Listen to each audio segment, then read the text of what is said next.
રખિયાલમાંથી MD drugs સાથે એક આરોપી ઝડપાયો। રખિયાલ પોલીસ સ્ટેશનની ટીમે બાતમીના આધારે મોમીન મસ્જિદ બાબુલાલ 4 રસ્તા પાસે આવેલા એક રહેણાંક મકાનમાં રેડ પાડી। પોલીસ રેડ દરમિયાન મકાનમાંથી 92.5 ગ્રામ એમડી ડ્રગ્સનો જથ્થો મળી આવ્યો। આ કેસમાં 25 વર્ષીય આરોપી મોઇનુદ્દીન ઉર્ફે ફરદીન ઉર્ફે ફગ્ગલની અટકાયત કરવામાં આવી છે। Report by Ashwin Limbachiya, Ahmedabad. ગઈકાલ રાત્રિના રોજ રખિયાલ પોલીસ સ્ટેશને ચોક્કસ બાતમી હતી, જે બાતમીના આધારે મોમીન મસ્જિદ પાસે બાબુલાલ 4 રસ્તા નજીક આવેલા રહેણાંક મકાનમાં રખિયાલ પોલીસ દ્વારા રેડ કરવામાં આવી હતી, જેમાં 92.5 ગ્રામ એમડીનો જથ્થો મળી આવ્યો હતો। તેમજ એક આરોપી મોઇનુદ્દીન ઉર્ફે ફરદીન ઉર્ફે પગ્ગલ ઉંમર વર્ષ 25ની ધરપકડ કરવામાં આવી છે।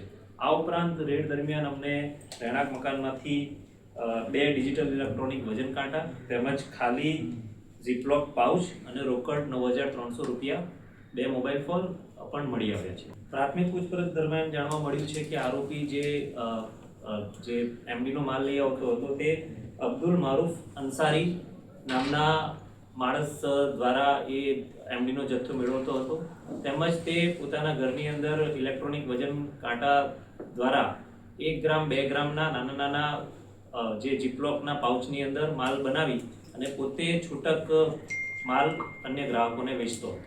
પ્રાથમિક પૂછપરછ દરમિયાન જાણવા મળ્યું છે કે તે છેલ્લા 1-2 મહિનાથી આ પ્રવૃત્તિમાં સંકળાયેલો હતો। પહેલાં તે પોતે એમડી ડ્રગ્સનો બંધાણી હતો અને એ જ્યારે બંધાણી હતો ત્યારે તે અબ્દુલ મારૂફ અંસારીના સંપર્કમાં આવ્યો હતો।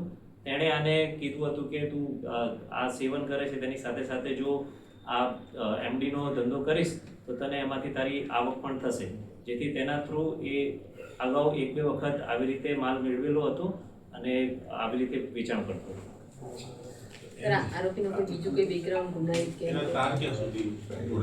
એની હાલમાં ડ્રગ સપ્લાય ચેન તેમજ કયાથી આ માલ લઈ આવતો હતો તેની હાલ તપાસ ચાલુ છે।